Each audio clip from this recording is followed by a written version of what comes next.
Chapter 91. The Chocobo Riders. You are listening at NovelFull.audio. Translator. Endless Fantasy Translation Editor. Endless Fantasy Translation. The leader of the mountain bandits, Beardy, looked at the two young boys swinging at his chocobo's head with their long swords and gave a devious smile. He could tell that these two brave little kids didn't have any experience clashing with mounted troops. When faced with a chocobo swarm, true veterans would always target the chocobo's legs first, since most military-used chocobos had protective gear on the chocobo's head and chest, and it was hard to hit the bird's neck as it was retracted in its thick feathered cut. If you tried attacking a rampaging chocobo's head, you would either get knocked flying from a chocobo headbutt, or get trampled to death by the stampede. There wasn't a third option. But then the impossible happened. The young man's long sword came down hard on the chocobo's helmet. The sound of clashing metal rang out loudly, but it wasn't the clear sound of the long sword shattering, it was deeper than that, like the thunking sound of a hammer beating down on heated iron. With a single strike, the chocobo's helmet was deeply dented. For a moment Beardy even thought that he had misjudged the boy's weapon. Could it have been a war hammer shaped to look like a long sword? Beardy's mount let out a blood-curdling screech, splatters of crimson red spewing forth from the chocobo's eyes and beak. The boy had stopped the chocobo's charge with just one blow. It was almost defying the laws of physics. Because of the combination of level difference plus weak point attack plus power charging, the chocobo's was hit with massive damage and was instantly one-shot. With the bird's head as a pivot point, Beardy's dead mount's corpse did flips through the air and crashed hard into the snow-covered ground, sending up clouds of white and brown as he did and leaving a sizable dent into the frozen earth. The chocobo's rider was flung off from the momentum as well, face planting into the ground. If it weren't for the snow acting as a shock absorber, that fall could have cost him his neck. Beardy hauled himself off the ground and looked in horror as the sword-wielding boy batted the chocobo's corpse as if hitting a baseball, sending it flying in the direction of the rest of the stampede. Although chocobos had immense running power, as a drawback, it was very difficult for large groups in the middle of a stampede to make coordinated movements to dodge incoming obstacles.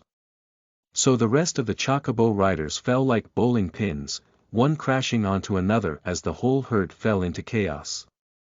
At the speeds that they were going, never mind the riders, those chocobos were as good as useless. Even if they managed to survive, their legs would certainly be no more good for running.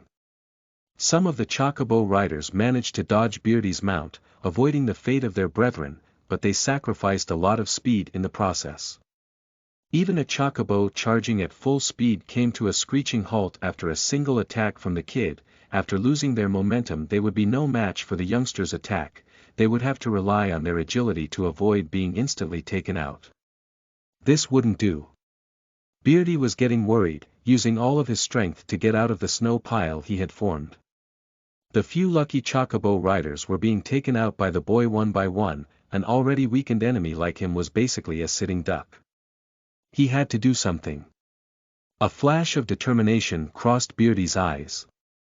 He knew that he couldn't take on the warrior-god-like teen. He guessed that the kid was most likely one of the blessed from some church, possessing supernatural abilities at such a young age. His gaze fell onto the boy standing behind him. The sword-wielding kid was already on the thin side, but the boy in the white robe was even smaller. He held a scepter-like staff in his hands, with a cross about the size of a wooden ball sitting atop it. A lot of churches had cross-related elements in their insignias. Beardy couldn't identify which church they belonged to based on that alone. But he was certain of one thing. Beardy squinted his eyes. He was sure that the robed kid was giving the warrior kid endless healing and divine buffs. The warrior kid was visibly getting tired from his intense battles, but with a white glow coming from the robed kid's palms, he perked up once again. The kid was something like a battle priest. Beardy planned out his strategy in his head. Players with healing and buffing abilities were the gems of their respective churches, but at the same time most of them weren't battle-savvy. That's why they would usually have a protector by their side, and it was obvious that the warrior kid was this one's protector. That meant that as long as he got rid of this kid first, the remaining Chocobo riders could slowly whittle down the stamina of that warrior kid. In doing so he was basically waging war against the kid's church, but if he didn't act now he could die. There wasn't time to worry about these details. Beardy steeled himself, he picked up the cavalry sword to his side and rushed towards the robed kid. Most priests were trained by their churches from a young age, they would flee as soon as situations go south. He had to use all his force right from the get-go to ensure that his target didn't have time to escape. The young robed priest seemed to have been stunned, frozen as he watched Beardy advance towards him. Die. Beardy had a crazed expression as he charged forward, his cavalry sword could almost reach the boy, but he suddenly noticed that something was off. He was already within striking distance, so why wasn't the robed kid showing any signs of fear, and he was laughing. Skyward slash. The robed kid swung his crossed scepter, sending Beardy into the air with the latter left in utter disbelief. He didn't understand what was happening. How could a tiny child shorter than his shoulders with thighs even smaller than his arms send him flying? He would never get to find out. Spear of victory. Golden light gathered into a dazzling spear, cutting through Beardy's breastplate as easily as a hot knife through butter, skewering him completely. From the perspective of the casting Jom, his enemy with the title, Mountain Bandit, floating above his head lost his entire health bar in an instant. Hey, you said that you'd leave these bad guys for me. Terry complained to Jom while still fighting off a small herd of Chocobo riders. You were too slow, he attacked me first, I couldn't just run away now could I? Jom sighed. Hurry up and get rid of the rest or else I'm going to get rid of them for you. The riders knew that they were doomed, but it was too late for them to run. Divine Earthsplit Blade. The second after Terry used his ability, Sword Beam split the earth in two. Even the few bandits who still wanted to take the bloodthirsty kid on were cleanly sliced in half. Chapter 92.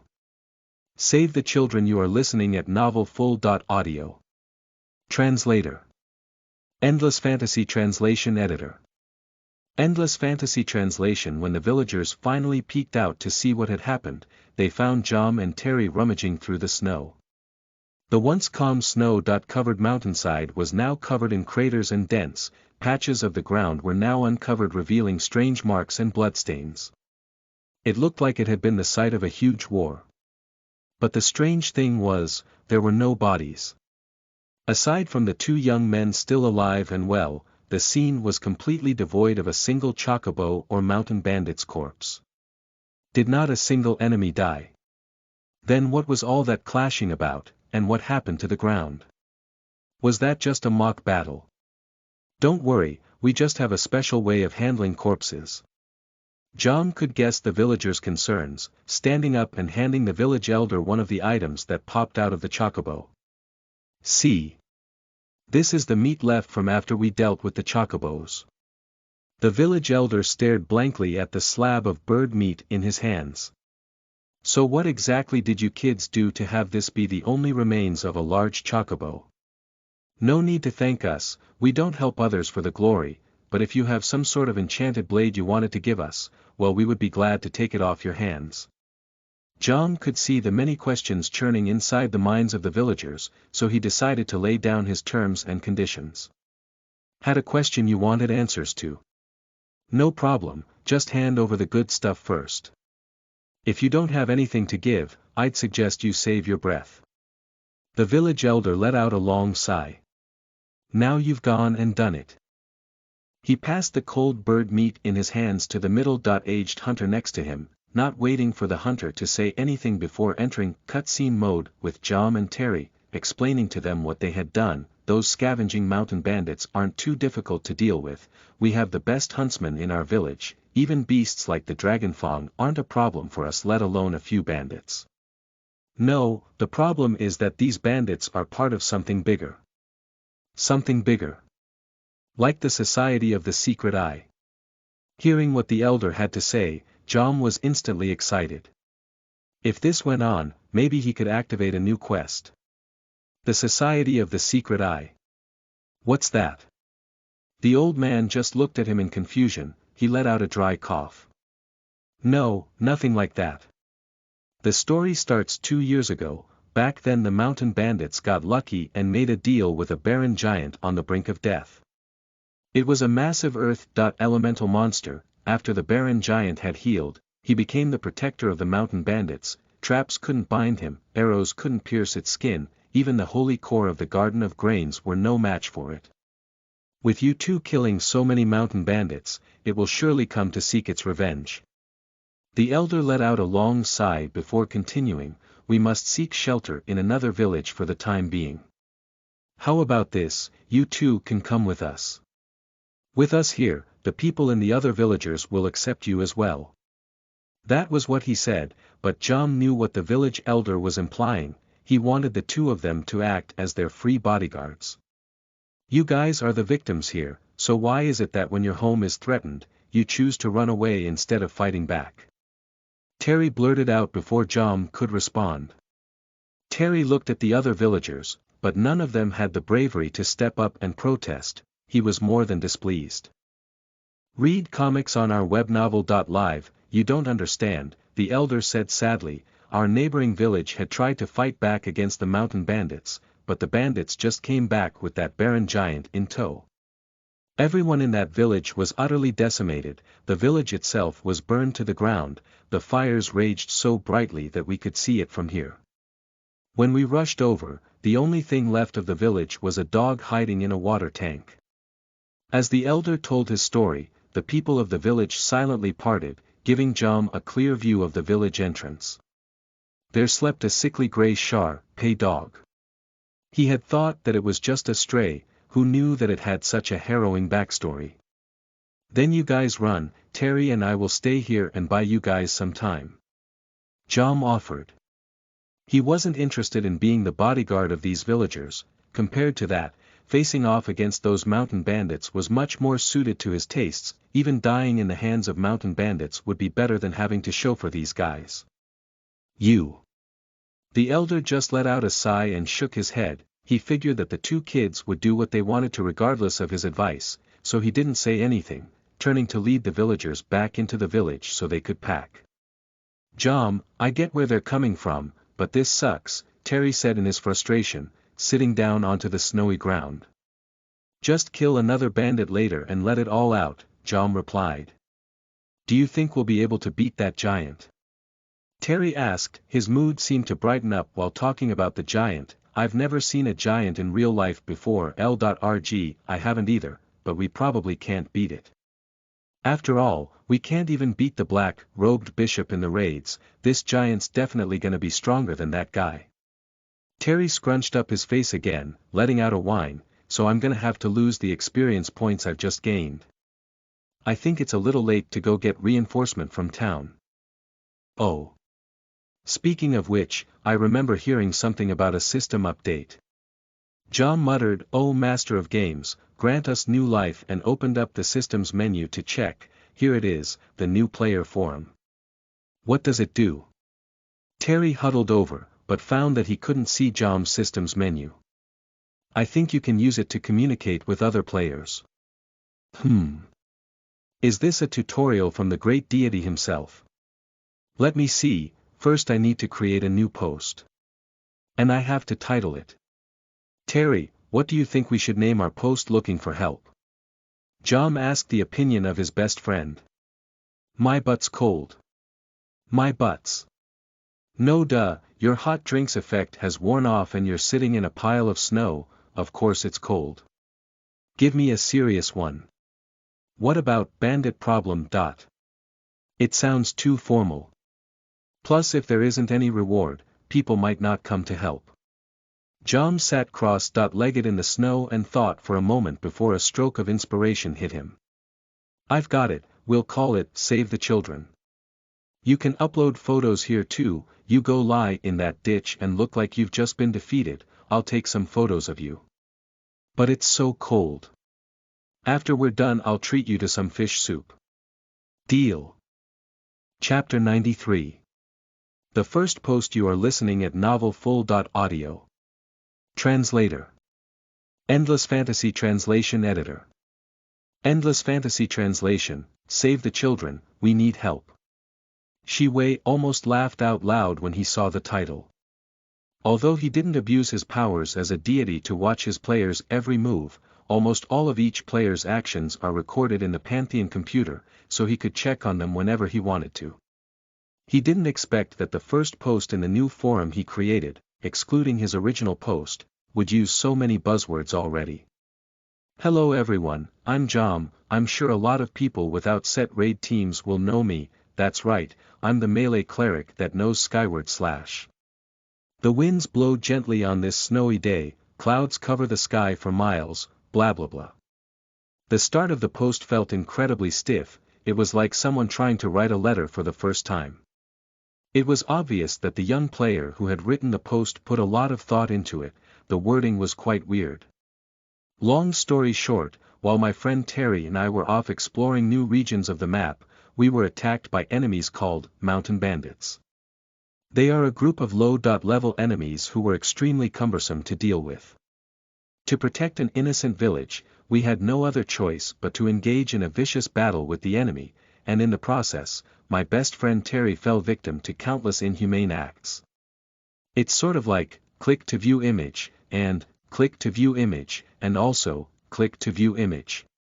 Shi Wei's mood was instantly lifted by those photos. Was this Yamcha?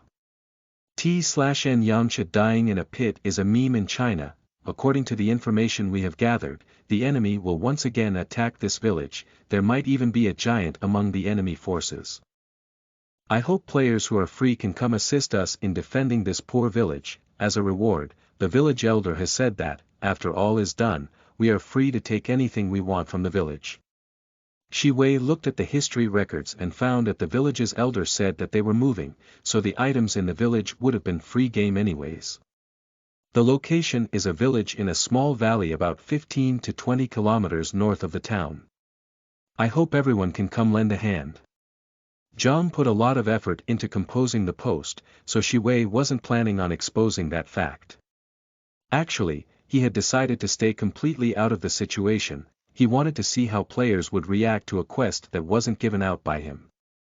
Not long after Shi Wei read the post, many players started replying. Marnie. Does the village have any unique items? If there are, I'll consider helping. Edward. I need some valley-specific items. Do I just go north from the town? Elena. Rua. Ivan. I haven't seen you in a few days, and you guys got all the way there. You sure have a lot of movement speed. Leah. The god of games light illuminates the land.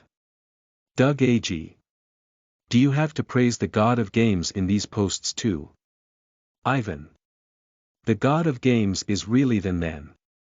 System notice, player Ivan has been muted for 60 minutes due to inappropriate language. Marnie. I've told you that phrase didn't mean anything good. You didn't learn when your account got banned. These two reactions from the divine deity clearly show that this phrase has negative implications. That's why you need to add a negative in front of it to make it positive again. Marnie. For example, the god of games is not then, like that. System notice, player Marnie has been muted for 20.4 hours due to vulgar language. Leah. Edward. Joe. Go Dan. Oh, you can change your name in the forum. Wow, you really can. Let me try. I wanna see just how long my name can get. Same. War Princess. You two better watch it. System notice, name changes now require the use of the name change card item. The item can be purchased from Angora Faust, Bank Noriki, and the Frogman Elder. Players can make a purchase every 24 hours. Angora. Congratulations, you've made a complete fool of yourselves in front of the great deity. Frogman clap. While Shi Wei was still testing and perfecting the various functions of the forum, the Lion King of Justice Aslan had already reached another divine kingdom. Welcome, Aslan. It's been quite a while since you've come here. The kingdom's ruler was a dwarf sporting a large mustache, a flask hung on the left of his belt, a hammer hung on his right. It was different from Shi Wei's messy kingdom. The dwarf's kingdom was very interesting. Half of it was a forge filled with molten lava, while the other half was decorated with various types of alcohol and alcohol mixing tools. It felt like a nice little bar. The atmosphere, brightness, and even temperature of the two halves was strikingly different. They were two completely different worlds. The dwarf was called Staff, the god of craftsmanship and fine wine, and was also one of the members of the invisible pantheon. "Would you like anything to drink?" Staff asked. "No need, in fact, I've got you an interesting little something that I'd like you to have a taste of." Aslan shook his thick mane. A bottle of Coca-Cola fell out. "Medicine." "No, a beverage." "Okay, I trust you," Staff muttered as he took the soda can. He ripped off the tab and started chugging it down, finishing the whole thing in one go before letting out a long satisfied belch. That hit the spot. Drinking this while crafting might be even better than draft. Staff exclaimed. "As long as you like it." Aslan lay on the countertop. "I got it from the god of games. That new generation deity. What do you see in him?" "I think there are already plenty of deities in the invisible pantheon." The dwarf started nagging. "Times have changed, Staff. I smell danger. More and more gods are being brought to this land. They wage wars against each other, stealing each other's divinity to become stronger. It's exactly the same as what happened 1,000 years ago, right before the Divine War. We need some insurance. But your insurance still isn't as strong as my hammer." "Heck, even Luna might be able to beat him," Staff said nonchalantly. "Plus, looking purely at battle strength, you're the strongest mid-tier deity could come toe-to-toe with top-tier deities. Battle strength wasn't all that important, you should know, Staff, my ranking is continuously dropping. But him, maybe he's not all that strong right now, but I believe that he has immeasurable potential. Tell me, what do you think of the revival of his believers?" Aslan suddenly asked. The dwarf shook the empty bottle in his hand and the sugary liquid refilled it. He took a long swig before answering, "There's no way that that's true revival. We all know, Lord Hades has complete control over death, whilst the Gospel of Life controls matters of life. But even the Gospel of Life may not use her divine miracle of resurrection every year. Trying to swindle some control over life and death from those two is virtually impossible. Then what if, and I'm saying what if?" The lion's eyes shone a dazzling light. "That new deity created a way to revive his players good as new without technically infringing on the domains of either life or death." Staff was speechless.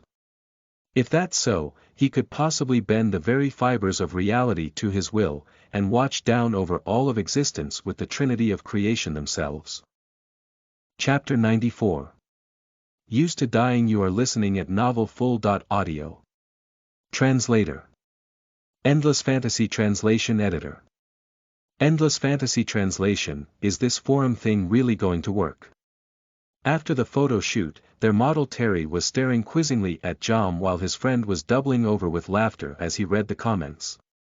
"It should be fine, at least Edward and the others are definitely going to come." Jom wiped at the tears forming in the corners of his eyes and steadied himself. "We just have to wait and hope." "Oh, the top player that'll join in whenever there's a quest, that Edward." Terry was shocked. He nodded enthusiastically.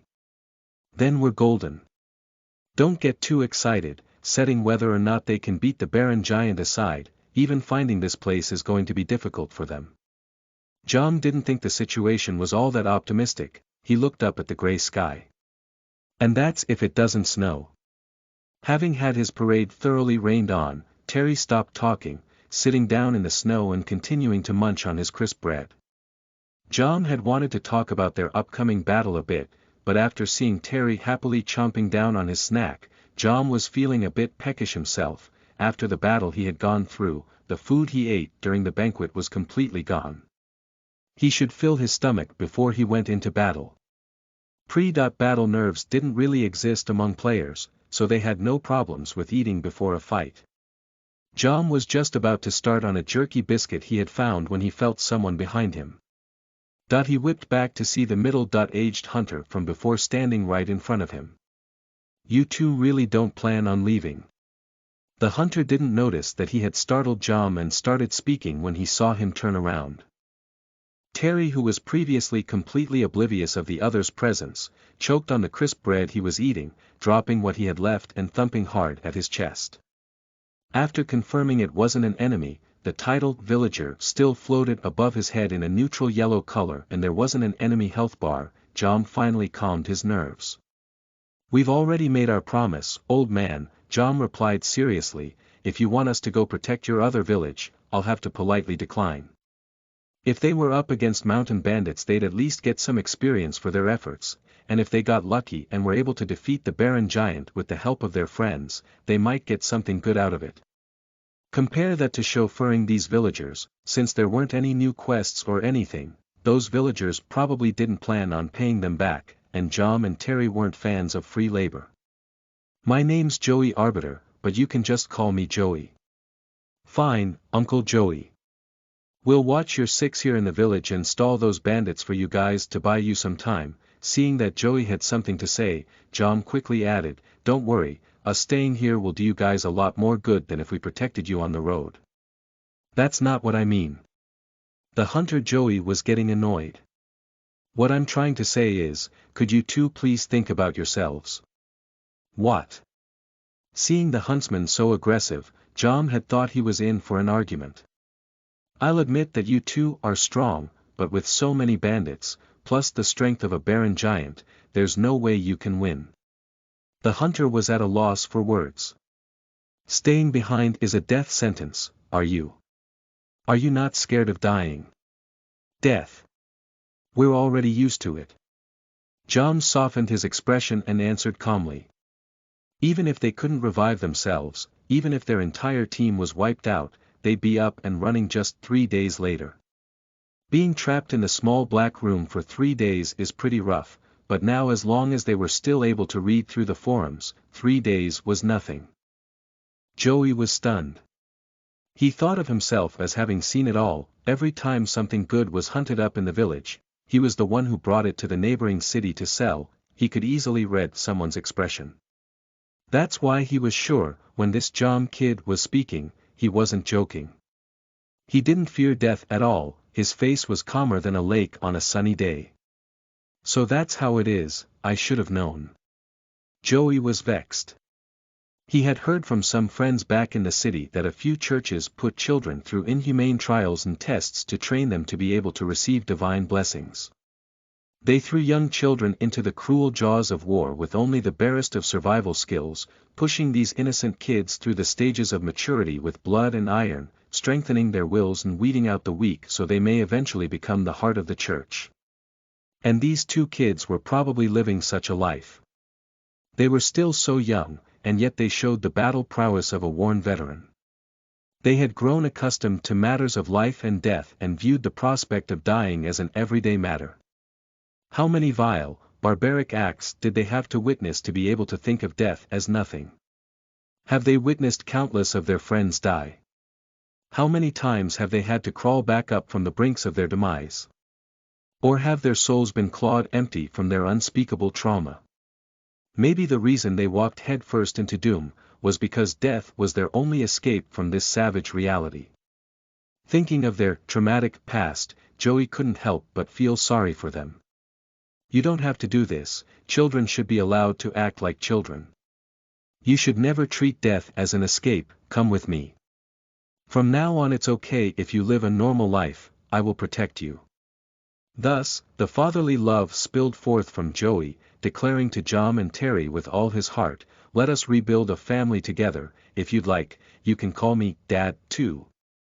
Jom couldn't fathom how exactly Joey could come to that. Interesting conclusion. Did he just tell them to call him Dad? From the sidelines, Terry's brain had come back online and he wasn't pulling any punches. I decline. He somewhat morosely looked at his crisp bread laying on the floor, saying to Joey, you're the one that threw everything away, even your home, at the first sight of danger. I don't want a father like you, who knows if the next time trouble comes, we'll be the ones you choose to throw away. Joey looked like he had been struck by lightning, freezing up like a zombie. He dragged his feet back to the rest of the villagers, wondering what he had done wrong. John was pretty upset by this turn of events. He had wanted to diss the guy's face off. What was he going to do now? Chapter 95. Ambush from the Night. You are listening at novelfull.audio. Translator. Endless Fantasy Translation Editor. Endless Fantasy Translation. They said they had to pack up, but they had been towing the line of poverty for months now, so there wasn't much of anything of value they had to bring. Before the sky had fully darkened, the villagers were ready to go. You guys trekking through the night? Or are you staying until tomorrow? John was standing guard at the village entrance and asked the village elder as the elder walked past.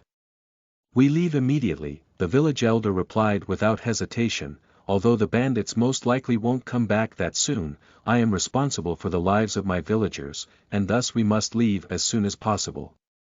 What about this guy? John pointed at the malnourished grey Shar-Pei sleeping near the village entrance. Are you not bringing him along? The village elder was silent for a moment. He shook his head. He's still waiting for his owner to come back. He's not leaving this place. But his owner? Terry had got out before John elbowed him in the chest. Some things are better left unsaid. The village elder watched the two quarrel, and turned back to look at the rest of the village, noticing every small detail of his home. His eyes filled up with nostalgia and longing. From the day he was born, this village had been his everything. Every corner of this village was filled with memories of his childhood, of his friends. He hadn't expected to be forced to leave the place he grew up in at such an old age. The old man was obviously devastated. The village elder was quickly led away by his family. Under his guidance, villagers carried their belongings and bid their home one last farewell. Families who reared animals even had their animals carry miscellaneous items on their back. Not long later, the village that had just had a noisy, bustling celebration mere hours ago, was now a complete ghost town. With nightfall, the dead silence that hung in the air left John feeling a little anxious. He started to miss the other players. He didn't like noise or loud sounds, but compared to that, this silence was much worse. Compared to a place like this, he suddenly realized that he really enjoyed being with his rowdy gang of friends, joking and laughing their way through quests and missions. He had originally wanted to avoid that sort of situation. That's why he was all the way out here. They really are different. Terry was the first to break the silence. With him not speaking up until now, John had thought he was mad at him for elbowing him earlier. What's different? If the town was under attack by enemies, I would definitely fight back. I'd never run away. Terry replied. Duh, we can revive. It's not like that. Terry struggled to articulate his feelings.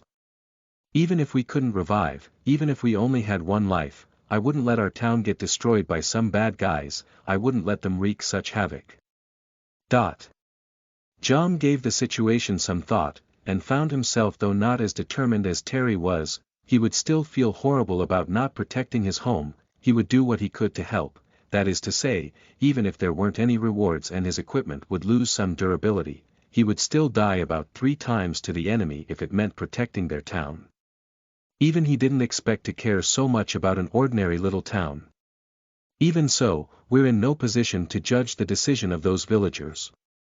A village by definition is a settlement of humans. As long as the people are still here, the village will continue to exist.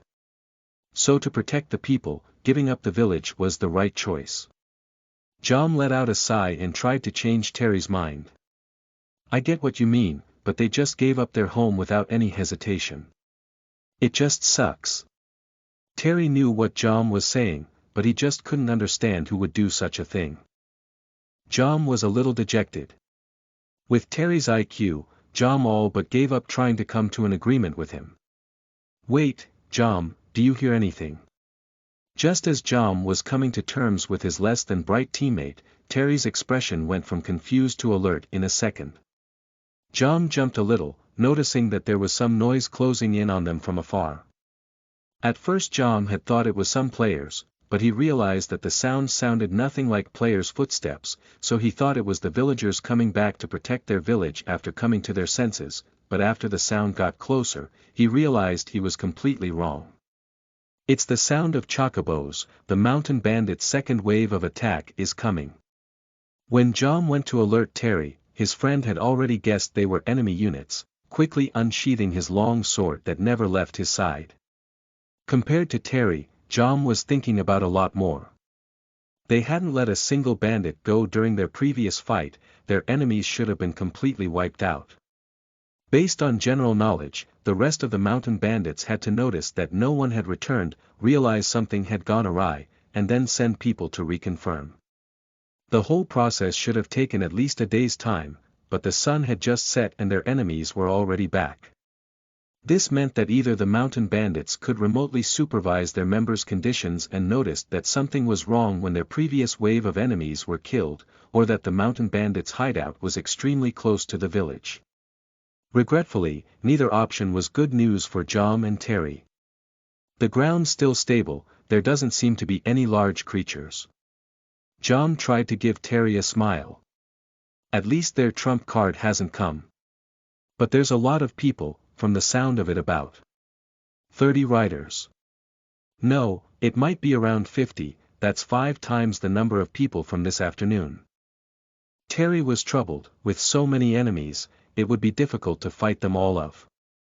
And their previous tactic of lowering their enemy's guard before they struck probably wouldn't work when their enemy came fully prepared. I should have become a mage, AoE damage is what they're best at. Jom muttered, Tisk, with so many people, we might not be able to hold them off for long, I hope those villagers can get away.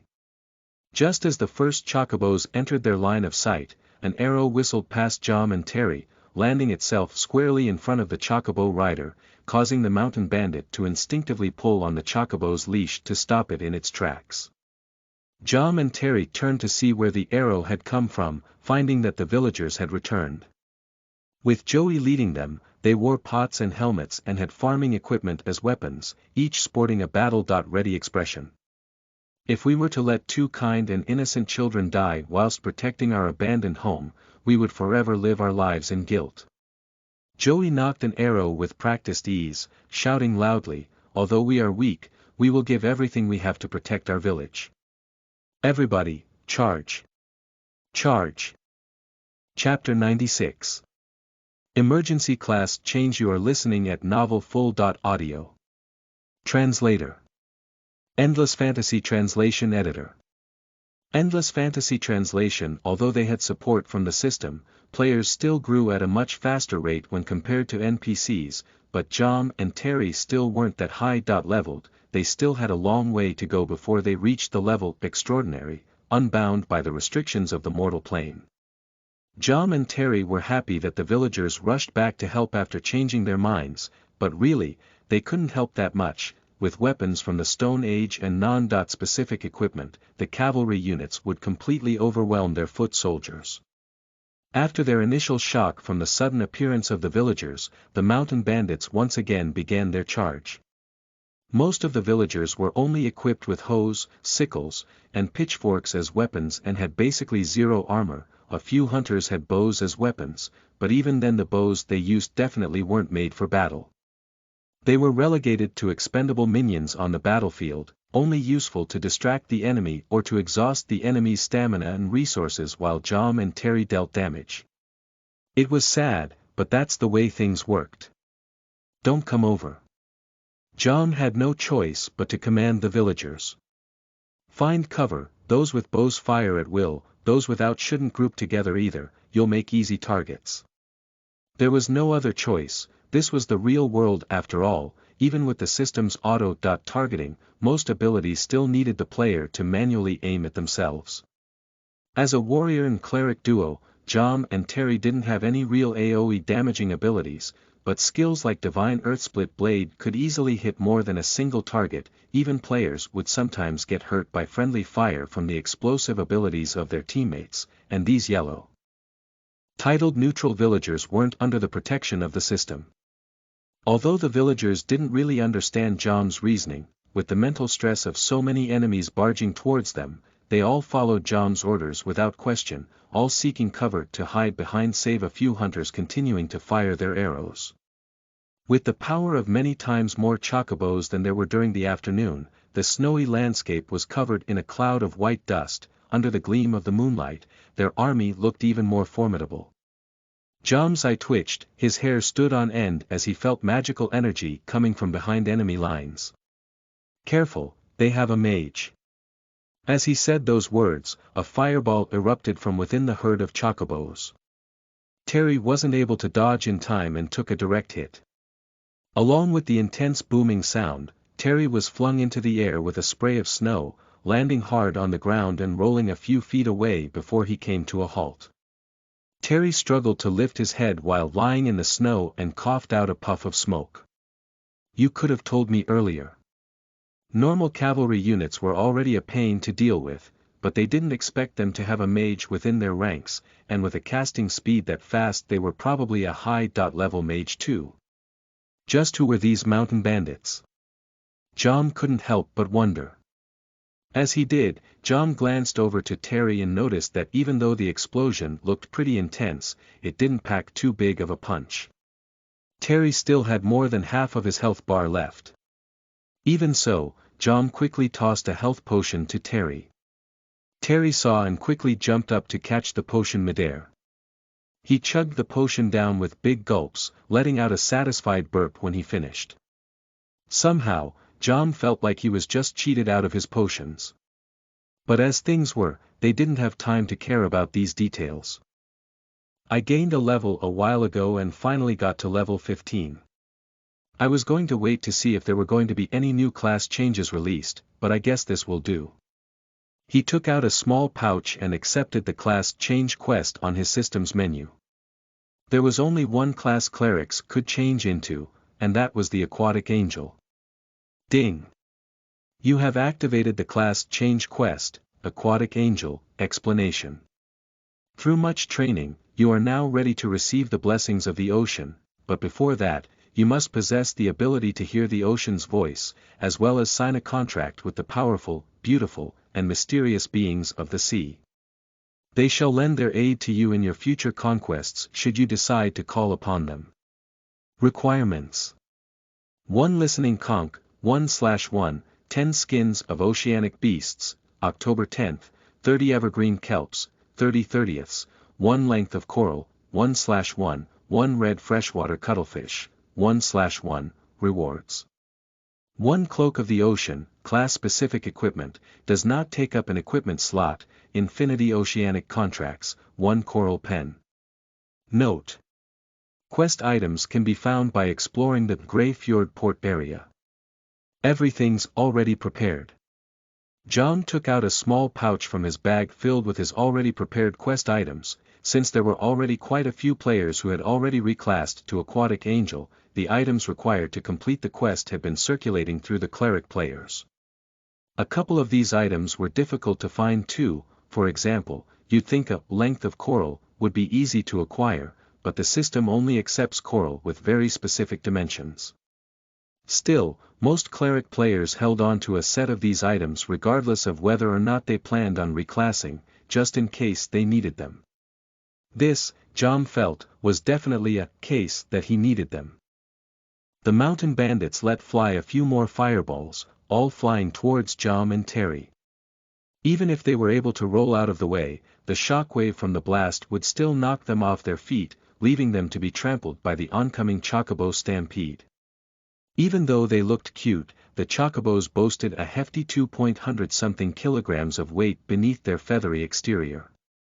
With their armor and the fully equipped bandits on their backs, they could easily exceed 300 kilos, getting stepped on by one of them was either death or a life lived crippled. But just before the fireball came into contact with the two boys, a swarm of blue lights surrounded Jom. The next moment, the fireball hit, bursting into flames and causing a thick combination of smoke and mist to cover the scene. Oceanside areas weren't lacking in the wind department during winter.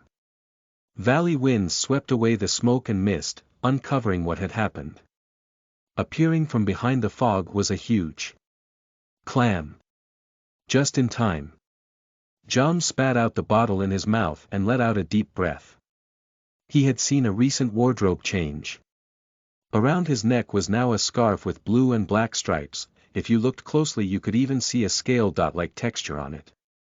A sea snail brooch was attached to it as the scarf whipped in the wind, adding an air of heroism onto the young boy.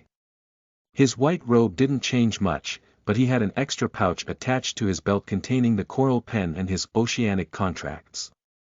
Sprite? Terry asked, looking at the bottle Jom had spat out. It's water from the river Lethe. Jom corrected. Isn't that Sprite? Wow, those things are so expensive. Well, I need to change my skill points a bit after reclassing. Jom cancelled his clam, summon. Anyways, now we can finally start our second round. Following his words, many small octopus tentacles started crawling their way up from the ground, inching their way towards the mountain bandits that stopped their charge at the sight of the clam. Chapter 97. Ho ho, we're doomed. You are listening at novelfull.audio. Translator. Endless Fantasy Translation Editor. Endless Fantasy Translation. Morphesto sliced at the entangling tendrils and pulled at his chocobo's leash, planning on leaving the tentacle-infested land and restarting his charge after putting some distance between them and the village. He was the commander of the mountain bandits' raid. During the afternoon, Beardy and his group of bandits went out for their routine survey of the surrounding area and never came back. Soon after their departure, their souls appeared in the soul lamp. All mountain bandits were bound too. They had died. They hadn't expected there to be someone brave enough to provoke their gang. The leader of the mountain bandits was outraged. He sent Morphesto and his group to take action, ordering them to launch their attack immediately. His words were clear: burn that village to the ground, leave no person left alive. But from the looks of it, they were facing some unexpected issues. What the hell is this? A mage next to Morphesto was glaring at the squirming tentacles. You don't recognize this magic? Morphesto asked politely. Although he was the appointed commander of this operation, Morphesto knew that the group of old mages placed much higher than himself in his boss's heart. If he were to act rudely towards the mages, he would be in for some punishments from their boss when they got back. This isn't magic, it isn't even a divine art. It's more like a ritual of the fishfolk, but people on land usually wouldn't be believers of the ocean god. Could it be that the revenant mages of the Black Tower have discovered some new form of revenant summoning magic? The old mage was doubting himself. Looks like he wouldn't be of much help anytime soon. Morphesto let out a small sigh, but he was also glad that it seemed like the youngster using this magic had not properly mastered it yet. Although the magic was pretty gross, it wasn't all that strong. L.RG Once the chocobos start accelerating, these octopus tentacles wouldn't be able to latch onto them.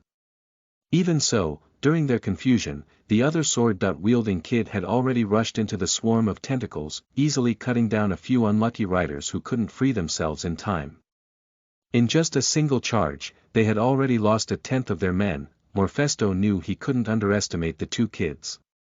He cracked his whip in the air rhythmically according to the signals the mountain bandits had previously established. The remaining riders immediately split into two groups, planning on sandwiching the teens in the middle. They were 40-something fully grown bandits against two short, lanky, 12 to 13-year-old kids, and yet they had to fight this seriously.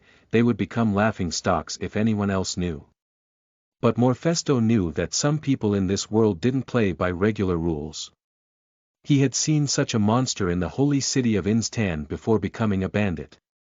So after realizing he wasn't up against normal humans, Morphesto wasn't going to judge a book by its cover. He had to give it their all and destroy their enemies in a single blow.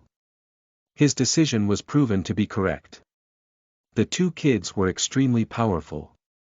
Morphesto felt that even the guards of the holy city couldn't beat them in a 1v1, but against a stampede closing in on both sides, plus countless attacks from all directions, they were overwhelmed and lost their bearings, taking several direct hits from the bandits.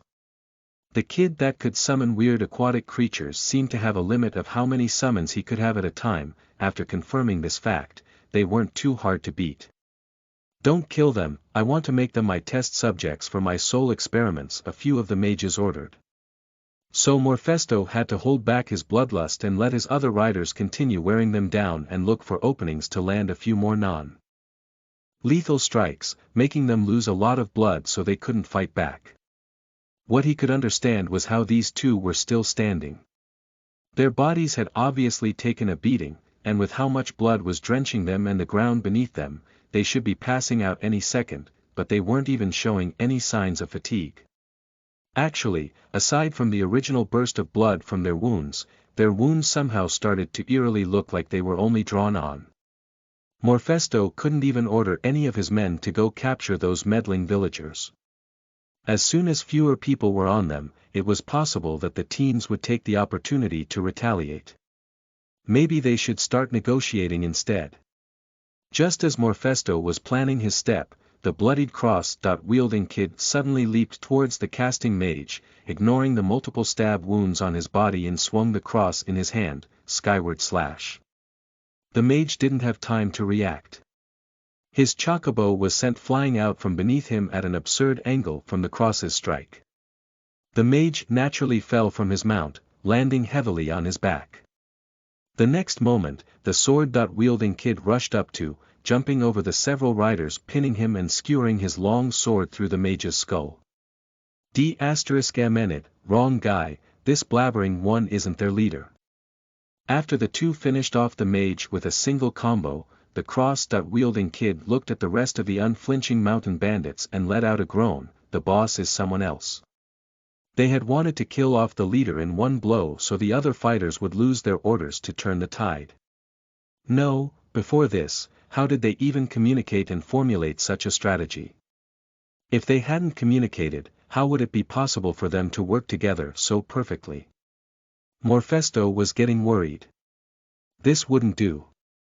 Even if it meant angering the other mages, these two dangerous children couldn't be left alive, they had to be killed immediately. Thus, he cracked his whip again, sending out orders. But this time, his enemies seemed to notice. The cross-wielding kid had a fire in his eyes as he stared at Morphesto like a wolf staring down its prey. Morphesto calmed himself, it's okay, they're heavily damaged and won't be able to last much longer, plus we outnumber them, we have 40 chocobo riders, tell me how we could lose. Attack. Don't let them escape. Since he was found out, there was no more need to hide, Morphesto shouted loudly, rallying his men, we outnumber them, they only have 2 people. The next second, a loud boom rang in the air. Morphesto had thought that one of his mages had started attacking, but he realized something was wrong. Why was the sound coming from behind him? He turned to look and his whole body stiffened. A few commercial carriages appeared out of the woods God knows when, but the carriage was filled with people, even a rough estimate counted 50 to 60 people. They even used their abilities to clear out obstacles in their path to help the carriage move smoothly, leaving a straight path of destruction behind them. I hear, a young mage said as he hopped off the carriage, smirking slightly at Morphesto, you outnumber us. Chapter 98. Speaking of weak points. You are listening at novelfull.audio. Chapter 98. Speaking of weak points. Translator. Endless Fantasy Translation Editor. Endless Fantasy Translation. There wasn't much to say about the battle between the players and the mountain bandits, it could basically be summed up to ranged attacking players launching an unstoppable barrage towards them. Even if the mages that had just enough time to put up a magic shield and survive the flurry of spells the players had cast, they would still die from a backstab by the players who had reclassed into shadow rogues. Of course, the players didn't come out of it completely unscathed. An unlucky shadow rogue couldn't help his curiosity while he used his backstab ability and aimed right at the mage's chocobo's ass. The kick he received left him more than just a little scarred. After all, if we were comparing leg strength alone, these monsters that donned the appearance of cute birds were multiple times stronger than a horse on earth. The dumbest thing was that after the guy was sent flying, he was clutching at his stomach not in pain, but in laughter. F***ck, so be***those aren't weak points. The other players laughed at the situation as well. Ha ha ha, you only found that out now. I already knew that. But I think attacking the balls counts as a weak point attack, it shows red damage. What the heck are you guys doing up there? Why do you all sound so experienced? Seeing the players react in such an unprecedented manner, the mages that survived and wanted to take out the heavily damaged player backed off, fearing that the group of maniacs might still have some tricks up their sleeves, hurriedly hobbling away on their half-dead chocobos hoping to flee. But of course, they were wiped out when the other players with movement abilities rushed towards them all at once. After the fight was over, Jom and Terry both let out breaths they had been holding since their battles had first begun, slumping down into the snow. Covered ground. While players were still in combat, they had the help of the rule of skill. It didn't matter how badly you were hurt or if you lost a couple limbs, as long as you still had a drop of health left in your health bar you could continue fighting as if you were completely fine, but situations like these were incredibly mentally taxing, so after leaving combat, it was naturally that they felt like they were completely wrung dry of energy. Phew, it's a good thing Mr. Edward and the rest of the players made it here in time, if not we'd really have to wait the whole 3 days to revive. Jom downed an entire health potion in one go, the carbon dioxide and sugar entering his system left him shuddering, he was starting to feel a little better. But is this really okay? Terry's voice sounded muddled, as if he was almost fast asleep and was starting to babble nonsense. What? Jom's mind was still foggy from fatigue. In your post earlier, you said that after the quest was complete, everything in the village would be up from grabs, right? Oh. After being reminded by Terry, Jom remembered, he did say something along those lines. But back then the villagers had already left, who cared if the village was plundered clean, worst-case scenario they could just blame it on the mountain bandits. No, the villagers had not only come back, they even helped out slightly, raiding their homes right after saving them didn't feel quite right. Yo, you guys good? Edward didn't go with the others to clean up the battlefield, read, pick up drop items, and instead went over to Jom and Terry. He glanced at the Coke bottle on the ground and then back at the two boys. Looks like I don't need to worry. Thank you, Mr. Edward, for coming over to help us. Although the Church of the God of Games didn't currently have any sort of honor system, out of respect towards the earliest players and church believers, Jom thanked Edward sincerely. No need to thank me, I'm glad we made it in time. Remember to invite me along the next time you have quests like these. Edward gestured with his hands. Plus the mage enemies here are much weaker than the guys that attacked the Frogman village, it wasn't that difficult.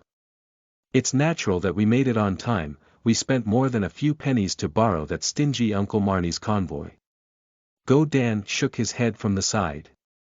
And while we were on the way here we used quite a few movement spells, one of the legs of the sled even broke off. I hope Uncle Marnie won't mind too much. I can't believe you're making even more trouble for the old man. Jessica sighed with her hand on her forehead. He already has enough going on. As long as we give Uncle Marnie a cut of today's spoils it'll be fine, Joe said excitedly. Oh right, is this the village that you said we could loot? Jom went pale when Joe mentioned their reward. Enve he was cracking his head thinking of how he could make everyone happy in this situation. Edward and the others didn't notice Jom's expression and continued chatting. Well, even if they did notice, they didn't pay it any mind, probably just assuming that he hadn't recovered from their previous battle yet. Jessica. Come to think of it, did Uncle Marnie not come? Go Dan, when I borrowed the carriage from him at the Grey Fjord Point he was busy being dragged underwater by a man eating Camarasaurus. Joe. And you stood by and watched. Go Dan, I wanted to save him, but the problem is I can't swim, my arrows couldn't reach him either. Plus, after I told him the amount we were paying him, he just gave me a satisfied look and a thumbs up while he slowly sank into the sea, his body covered in tentacles. Edward. Even Jom felt bad for Marnie. The villagers started to gather closer to them, but after the insane showcase of power the players just gave, they were a little terrified of them, making sure to keep their distance. If this went on, something bad was definitely going to happen. It wasn't that Jom doubted his players' integrity. After all, most of them came from pitiful beginnings themselves. They often extended their kindness to those in need, and when compared to the lives of the villagers, the players were definitely much more well off. If you actually placed these villagers' items in front of the players, they would most likely decline. But collecting rewards after quests was what players were used to. Even getting some garbage was better than getting nothing at all. The players didn't have any ties to these villagers either. If one of the players started spouting something rude, a very likely occurrence, and caused the villagers to think they had come to raid them too, the war that would ensue would be inevitable. The fire that had just been ignited in the villagers would take some time to cool off, and the players looked like they hadn't had enough yet too. If the two sides were to fight, the extremely under-leveled and poorly equipped villagers would definitely be wiped clean off of the face of the planet. If one wrong word from him caused an entire village to be decimated, Jom wouldn't be able to live with himself. Then, Jom saw a chocobo surviving on its last breath. Inspiration struck him. "Wait a minute, Mr. Edward, what do you think of those chocobos just now?" Jom asked. "What do you mean?" Edward didn't understand what Jom was implying. "What I'm saying is, if I could get you a herd of well-trained chocobos, what are your thoughts?" Jom persuaded. "Chocobos, huh?" Thinking about having a mount, and the insane kicking power a chocobo had at just level 8, Edward was definitely swayed. Chapter 99. The Barren Giant. You are listening at NovelFull.audio. Translator. Endless Fantasy Translation Editor. Endless Fantasy Translation, that's right. Compared to these poor little villages, the mountain bandits' hideout is obviously the real treasure trove. Seeing Edward showing interest, Jom immediately started pushing his sales pitch even harder, and after the 2 excursions we've had with them, aside from the boss the Barren Giant, there probably aren't that many enemies left.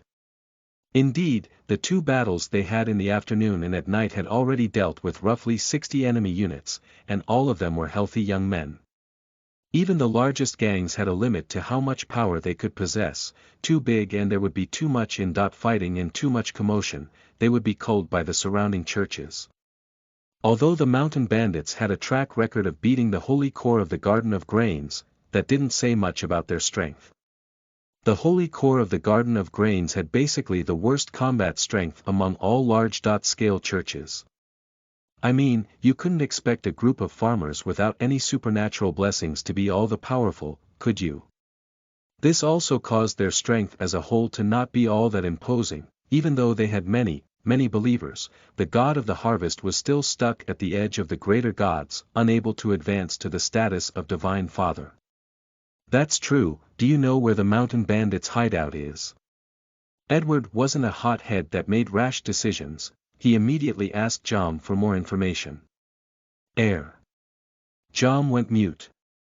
Right, where was the mountain bandit hideout? Was there a hostage they could question? He scanned over the battlefield and found the only thing left breathing was a heavily damaged chocobo. A group of players was currently standing around it debating how long it could live and whether or not Coca-Cola would have any effect on it. The whole scene was very creepy. No wonder the villagers kept their distance. Then, the skinny old grey Shar-Pei who had listened in to the entire conversation from the village entrance suddenly stood up, barking at Jom.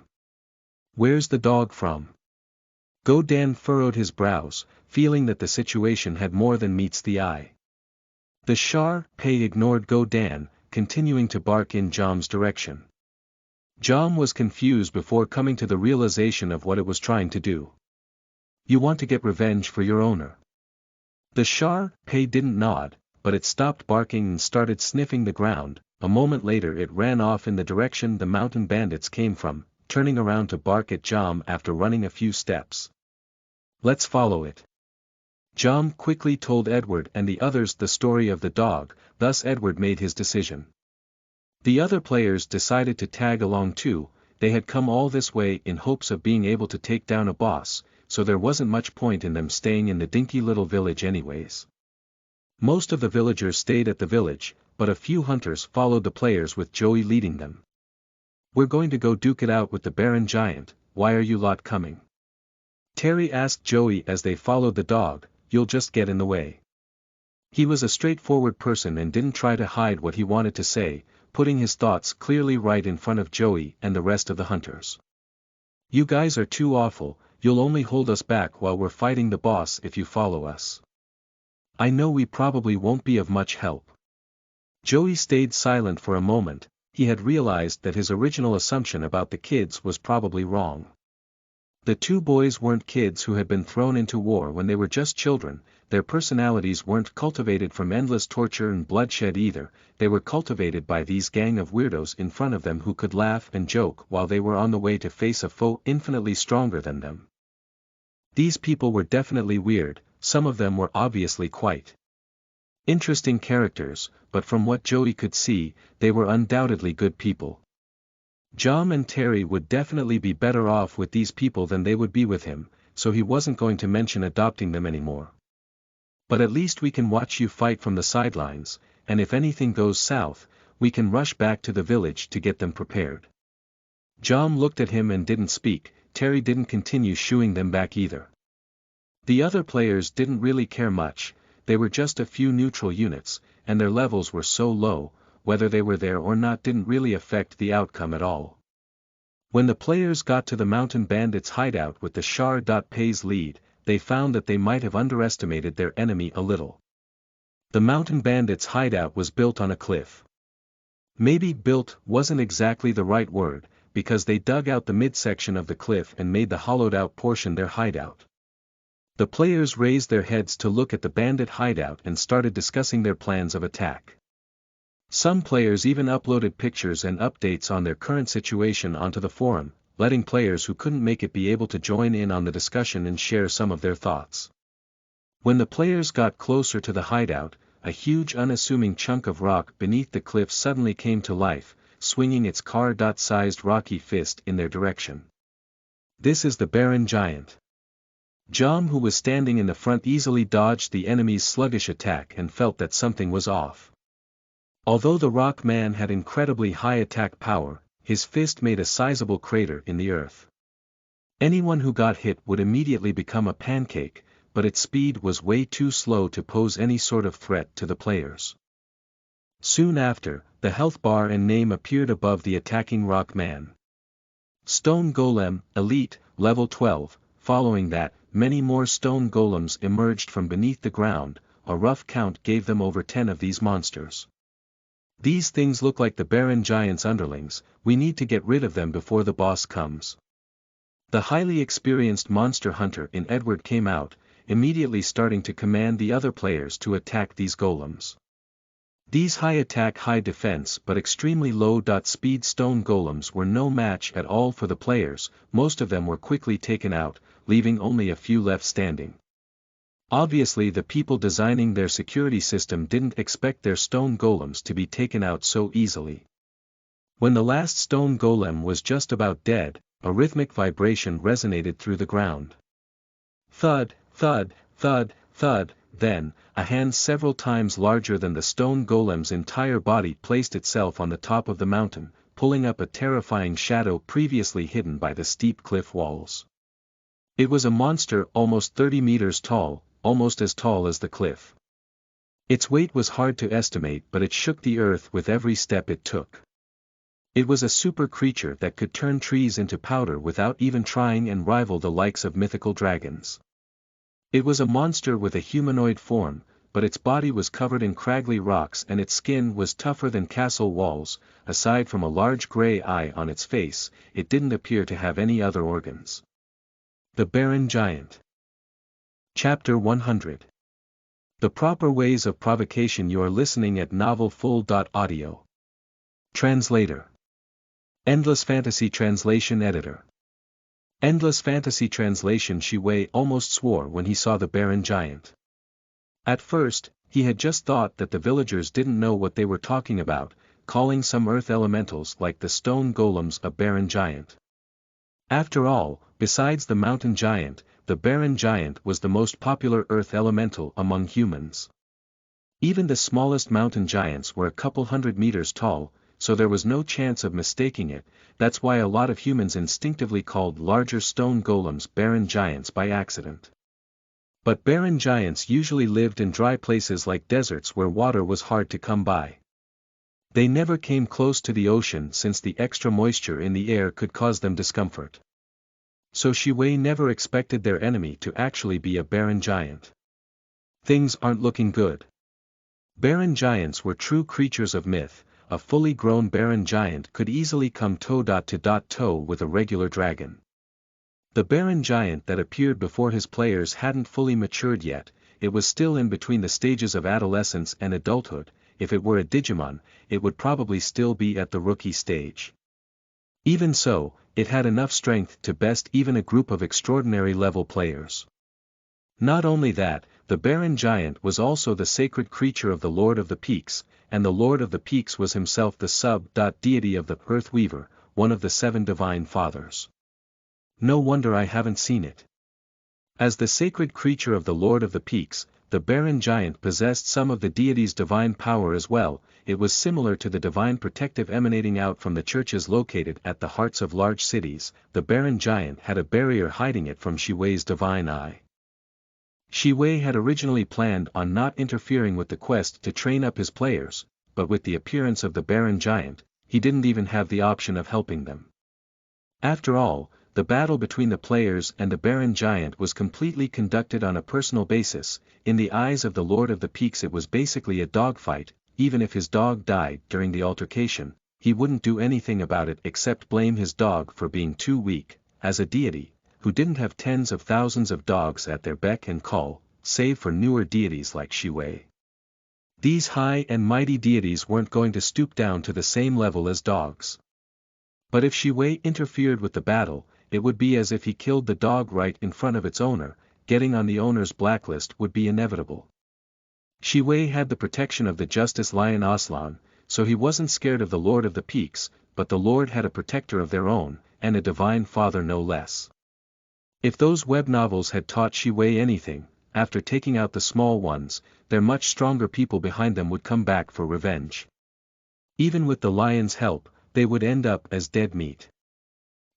This is not going to be pretty.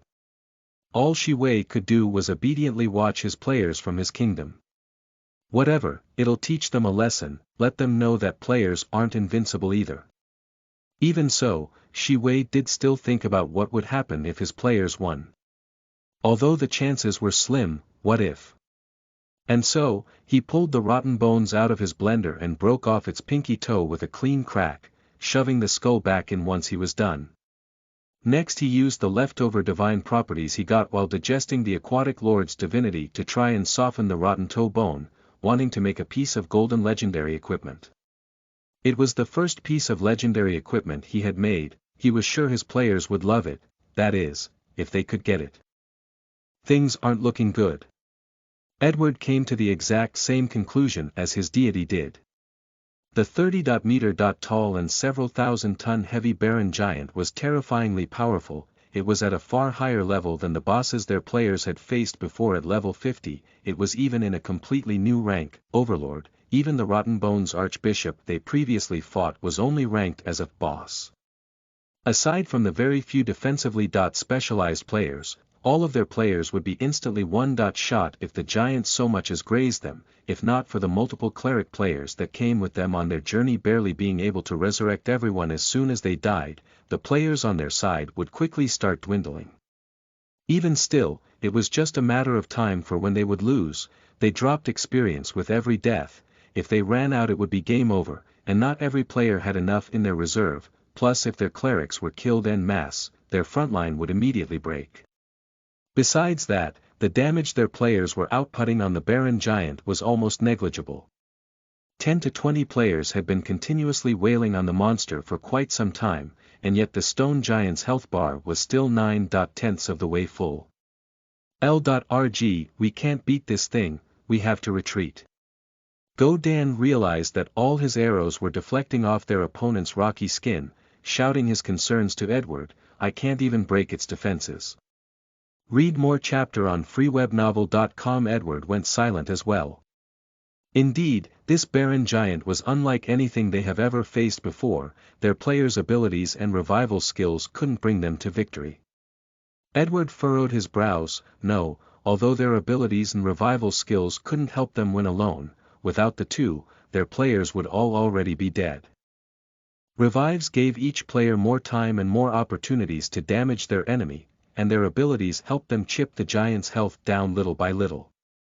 Even if Go-Dan's arrows couldn't pierce the barren giant's skin, it still took with it a minimum of 1 health point from the giant. What they needed was an opening to attack. Abilities were set in stone, but the players that used them were not.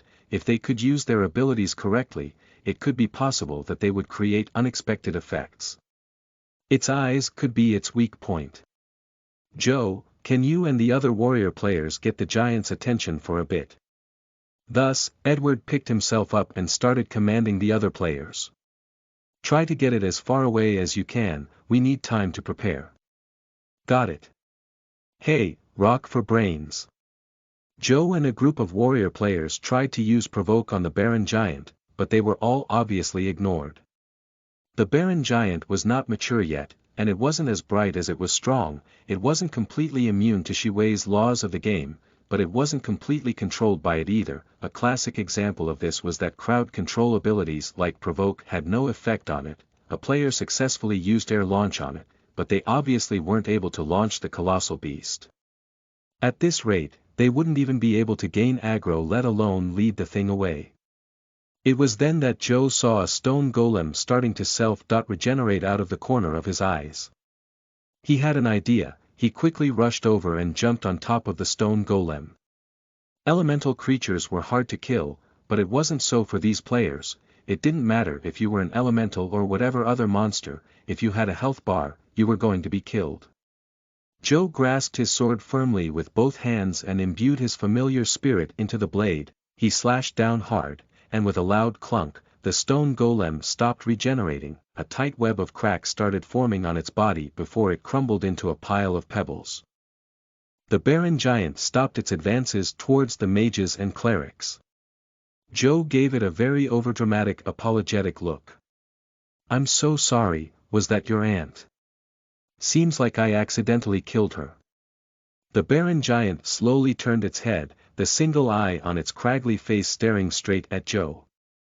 The latter looked at it and used Evil Blade, Mountain Strike, ignoring the "hey don't kill Steel" from the other players and sliced open another stone golem. Oh, was that your uncle? I'm terribly sorry, you all look so alike that I can't tell you apart. It didn't have a mouth or anything resembling that, but the barren giant let out a deafening roar, shaking the very earth as he charged towards Joe's direction.